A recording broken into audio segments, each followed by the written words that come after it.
Hello students எல்லாரும் எப்படி இருக்கீங்க? இன்னைக்கு நம்ம வீடியோல என்ன டாபிக் பார்க்க போறோம்னா சமச்சீர் கிளாஸ் 10 சயின்ஸ்ல யூனிட் 1 லாஸ் ஆஃப் மோஷன்ல இருக்க நம்ம சால்வ்டு ப்ராப்ளம்ஸ் தான் நமக்கு ரொம்ப ஈஸி அண்ட் சிம்பிள் வேல நான் சொல்லி தர போறேன். ஓகேவா? ஸோ ஃபர்ஸ்ட் சம் பார்த்தீங்கன்னா லீனியர் மொமெண்டம் இந்த டாபிக்ல நம்ம பார்க்கலாம். What is linear momentum? இப்போ லீனியர் மொமெண்டம்னா என்ன அப்படின்னு பார்த்தீங்கன்னா ஒரு ஆப்ஜெக்ட்ல ஃபோர்ஸோட தாக்கம், அந்த ஃபோர்ஸோட தாக்கம் அதாவது இம்பேக்ட் ஆஃப் ஃபோர்ஸ் அதுதான் நம்ம ஒரு பிசிக்கல் டேர்ம்ல சொல்றது தான் லீனியர் மொமெண்டம். ஃபார் எக்ஸாம்பிள் நம்ம இப்போ ட்ரக்கையும் பைசைக்கிளையும் கம்பேர் பண்ணுறோம்னா இப்போ ட்ரக்கோட மாஸ் அதிகமாக இருக்கும், அதோட மூவிங் ஸ்பீடு அதாவது அதோட வெலாசிட்டி அதிகமாக இருக்கும். அதே மாதிரி பைசைக்கிளோட மாஸ் கம்மியாக இருக்கும், அதோட வெலாசிட்டி கம்மியாக இருக்கும். இப்போ இந்த ட்ரக் நம்ம மேலே மோதுச்சுன்னா நமக்கு உயிருக்கு ஆபத்து வர அளவு கூட நமக்கு அடிபடலாம். ஆனால் அதுவே சைக்கிள் நம்ம மேலே மோதுச்சுன்னா நமக்கு சின்ன காயம் தான் வரும், நமக்கு உயிருக்கு ஆபத்து வர அளவுக்கு நமக்கு அடிபடாது இல்லையா?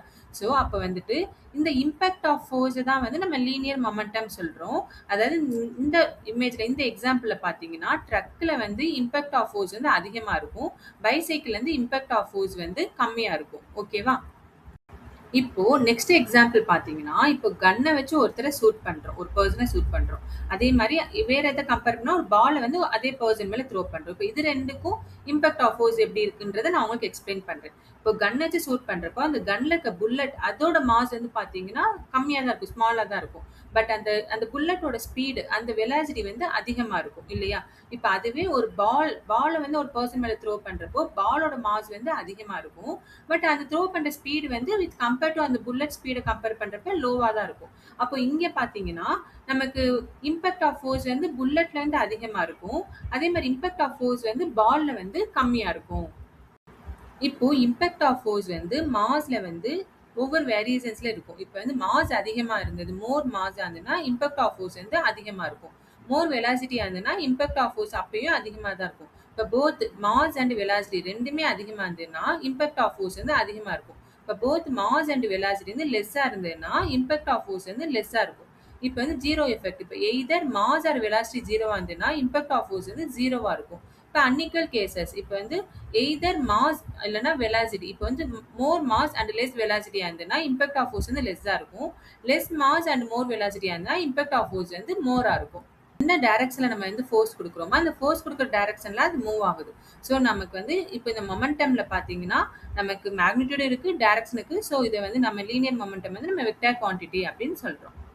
லீனியர் மொமெண்டம் இதோட ஃபார்முலா பாத்தீங்கன்னா நமக்கு மாஸ் இருந்தது, வெலாசிட்டி இருந்தது. ஸோ இது ரெண்டையும் ப்ராடக்ட் பண்றது தான் லீனியர் மொமெண்டமோட ஃபார்முலா. இப்போ பீன்றது சிம்பிள் என்னன்னு பாத்தீங்கன்னா இம்பாக்ட் ஆஃப் ஃபோர்ஸோட சிம்பிள், அண்ட் எம்ன்றது மாஸோட சிம்பிள், அண்ட் வின்றது வெலாசிட்டியோட சிம்பிள்.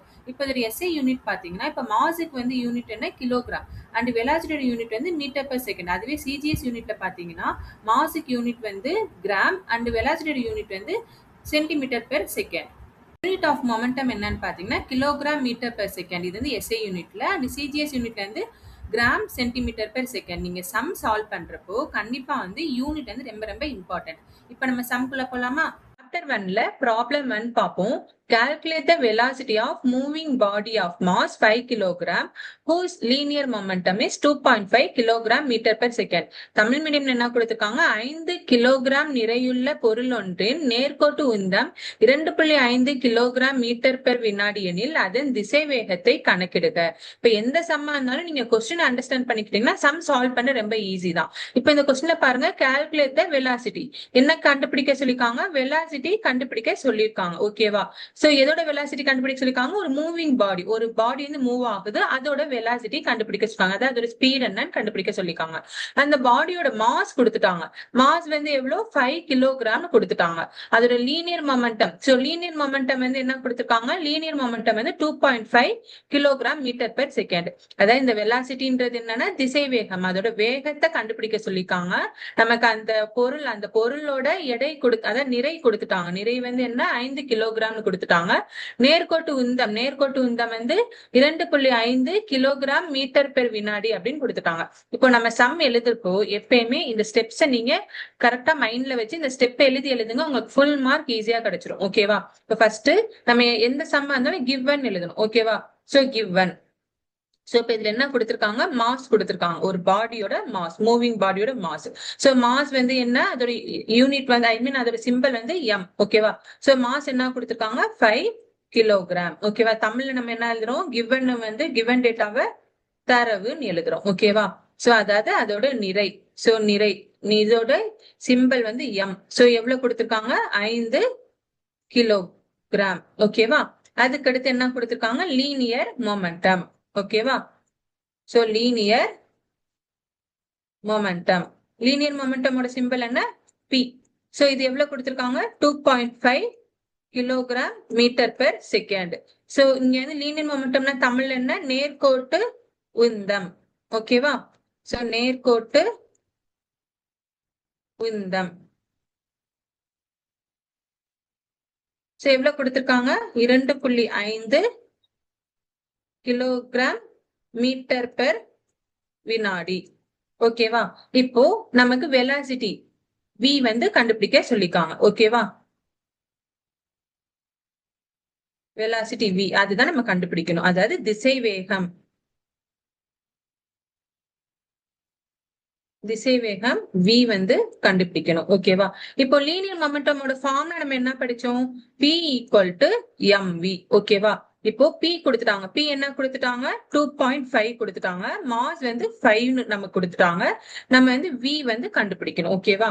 இப்போ இப்போ நமக்கு வந்து இப்போ v தான் கண்டுபிடிக்கணும். அப்போ v கண்டுபிடிக்கணும், இந்த 5 வந்து இங்க மல்டிபிள்ல இருக்கு, இது ஆப்போசிட் சைடு வரப்போ நமக்கு டிவிஷனா மாறிடும். அப்போ v equal to 2.5 divided by 5. ஓகேவா. இப்போ நமக்கு இங்க மேல நியூமரேட்டர்ல ஒரு டெசிமல் பாயிண்ட் இருக்கு, அந்த டெசிமல் பாயிண்ட் ரிமூவ் பண்றதுக்கு நம்ம வந்து நியூமரேட்டர் அண்ட் டினாமினேட்டரை 10 நம்ம மல்டிபிள் அண்ட் டிவைட் பண்றோம். ஓகேவா. சோ அப்போ நமக்கு என்ன கிடைக்கும் நம்மளுக்கு, அப்போ v equal to 25 by 50.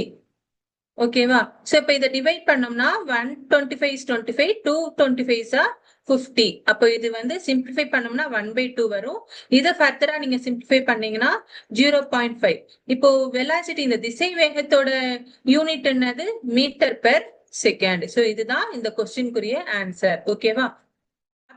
Okay students, நம்ம நெக்ஸ்ட் ப்ராப்ளம் நெக்ஸ்ட் வீடியோல பார்க்கலாம். Thank you, by.